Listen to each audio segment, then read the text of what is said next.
Master's in Business Administration at the University of Alabama at Birmingham. Originally from Montgomery, she draws inspiration from incredible people, books, and lessons encountered along the way, continuously exploring the interconnected beauty of mindfulness, perception, and curiosity. A fun fact about her is that she plays the cello.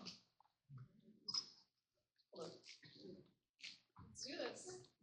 So I'm going to start with a description of a scenario, and I would like for you to raise your hands afterwards if this is something that you have experienced. Okay? So let's say you're working on something with a deadline, and after a point you start to feel a bit stressed, a bit tired, and you decide to take a break. Now, by a show of hands, how many of you have taken such a break where a good chunk of the time your mind is still lingering on that undone work instead of actually taking a break? Maybe the majority, I'd say. And so I think this is a lot more prevalent than we like to believe.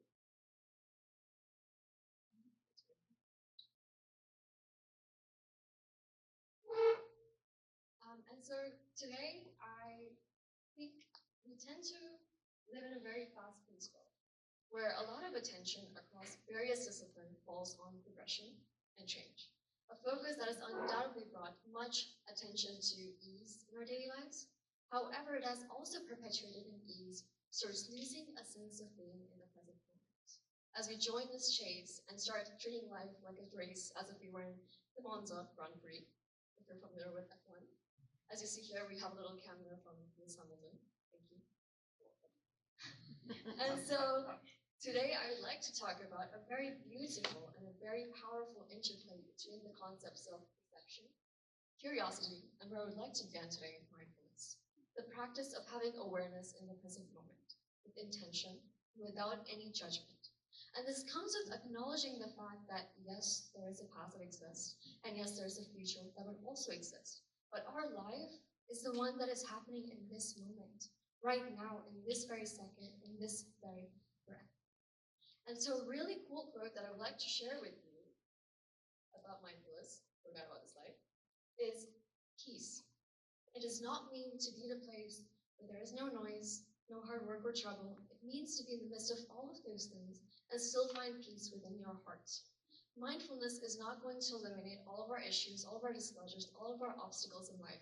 But what it will do is impact how we approach those things, how we respond to those things instead of reacting to them. And that is a drastic change in how we live our lives. And so with this concept in mind, I would like to move on to the second piece of our puzzle this evening, which is perception. A concept that determines how memories of the past will be remembered and how those that are yet to be will be formed. And it's a pretty big deal. And so with perception, how do I put this? Let's say, so perception, again, it's the idea, it's very important. And when you realize that how you perceive things is going to determine a lot of things in how your past memories are again determined and how your future will be formed. And so again, this comes back to this idea of mindfulness and being present, right? And so in relevance to this, there's a really good book named The Mindful 20-something, which I highly recommend.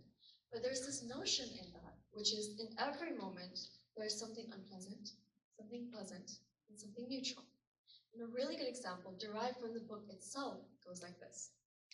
Imagine you're standing in the cashier line at a grocery store. The line is long, somebody's kind of holding it, and you're feeling a bit of frustration, a bit of anger. Right? That is the unpleasant. Now, in that same moment, there's also the smell of freshly baked bread, the sensation of the soft and comfortable coat on your skin, the pleasant. On the neutral, you have the natural rise and fall of your body with every breath that is constantly going on, as well as the weight of your purchases in your hands. And although all of this is going on in the same exact moment, more than likely, and I think you'll agree with me, our attention will go to the frustration of standing in that line. That is something we call negativity bias, a psychological concept that explains the human tendency to put more emphasis and attention on negative information in place of the positive or the neutral.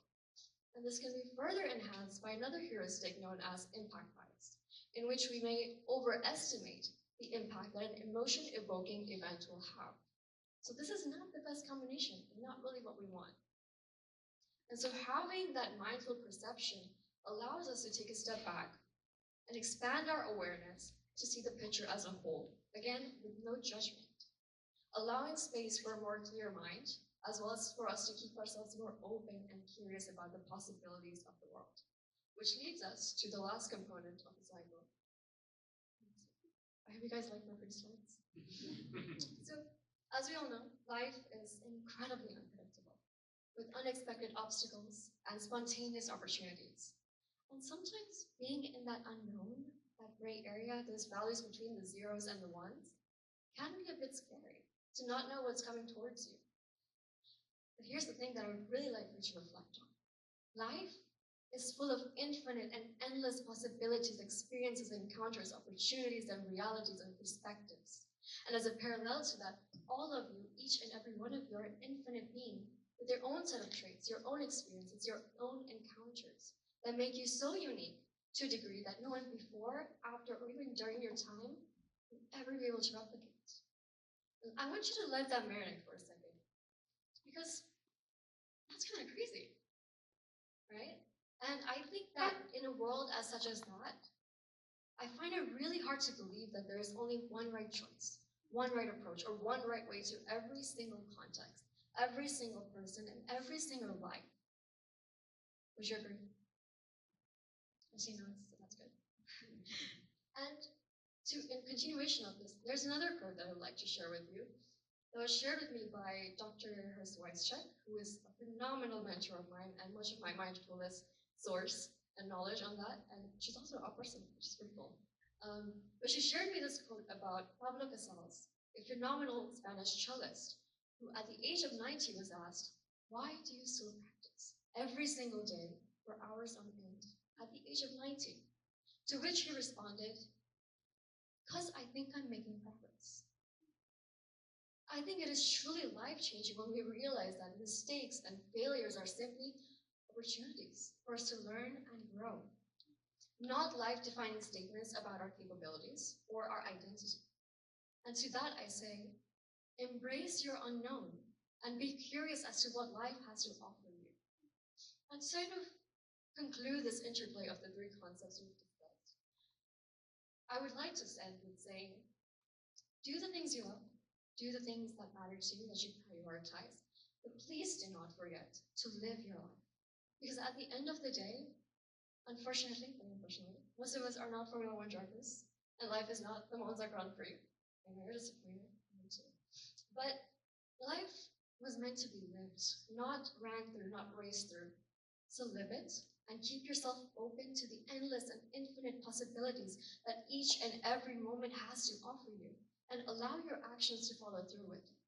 Because that, I promise, is a lot more exciting and rewarding than it is frightening and scary. I know the first steps are hard, but the ending was much more worth it and much more true to you.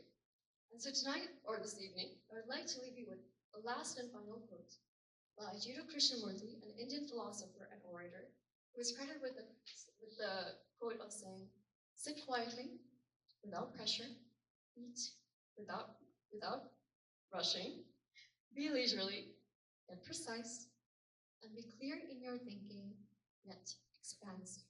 And I think that is a really wonderful quote that sort of accumulates all that I've said for the few minutes in a very well-phrased term. And with that, thank you for your time.